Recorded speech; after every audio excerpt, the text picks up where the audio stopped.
परिवहन मंत्री जी से यही निवेदन करती हूँ कि डेम्स के सभी कर्मचारियों एवं समूहों के लिए रोजगार संरक्षण की स्पष्ट नीति तत्काल बनाई जाए। जिन कर्मचारियों के एरियर व बोनस लंबे समय से बकाया हैं उन्हें शीघ्र नियमानुसार दिलवाए जाए।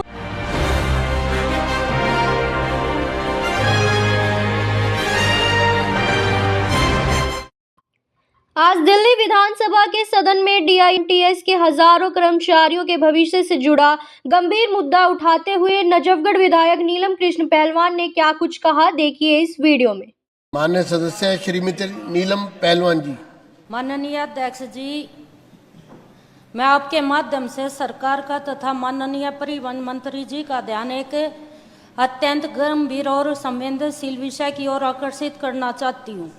दिनांक 23 दिसंबर 2025 को दिल्ली सरकार की कैबिनेट द्वारा डैम्स को हटाने का जो निर्णय लिया गया है उसके परिणाम स्वरूप दिल्ली की क्लस्टर बसों में कार्यरत लगभग 6 से 7 हजार कर्मचारी जैसे संवाहक, टिकट चेकर और ऑफिसर स्टाफ का रोजगार पर गंभीर संकट उत्पन्न हो गया है, जिससे लगभग 800 से 1000 कर्मचारी मेरी नजफगढ़ विधानसभा से भी आते हैं। यह सभी कर्मचारी वर्ष 2011 से लगातार दिल्ली की सार्वजनिक परिवहन व्यवस्था को सुचारू रूप से चलाने में महत्वपूर्ण भूमिका निभाते आए हैं, जिसमें से अधिकांश कर्मचारी दिल्ली के ग्रामीण परिवेश से आते हैं। भले इन कर्मचारियों की नियुक्ति अनुबंध के आधार पर हो, लेकिन वास्तविकता यह है कि ये लोग दिल्ली की परिवहन व्यवस्था की रीढ़ की हड्डी हैं। टिकटिंग, किराया संग्रह, यात्री सेवा संचालन से जुड़े सभी महत्वपूर्ण कार्य इन्हीं के माध्यम से होते हैं।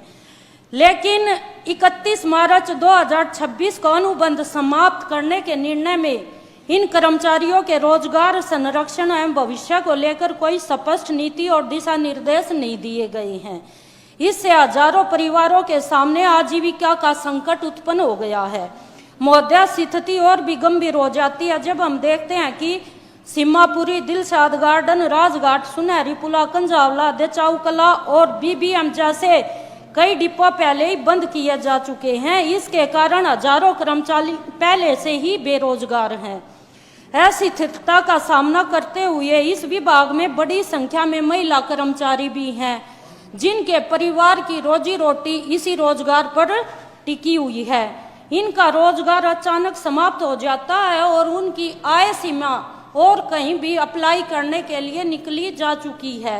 इसलिए मैं आपके माध्यम से यही अपील करती हूं कि उनके परिवारों की सामाजिक और आर्थिक स्थिति पर जो असर पड़ेगा, इनमें अधिकांश कर्मचारी 40 से अधिक आयु वर्ग के हैं। अध्यक्ष जी, यह केवल रोजगार का मुद्दा नहीं है, अपितु यह हजारों परिवारों की जीवन रेखा से जुड़ा हुआ विषय है।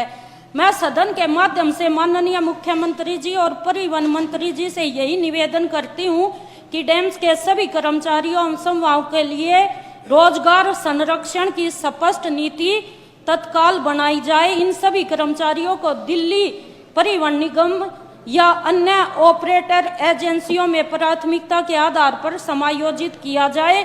उनकी सेवा अवधि एवं अनुभव को ध्यान में रखते हुए न्याय संगत अवसर प्रदान किया जाए।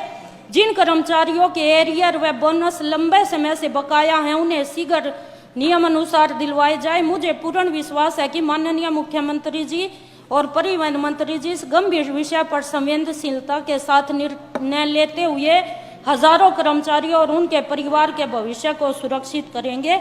आपने मुझे बोलने का मौका दिया, धन्यवाद। को जानने के लिए हमारे चैनल नजफगढ़ मेट्रो न्यूज को सब्सक्राइब कर लें।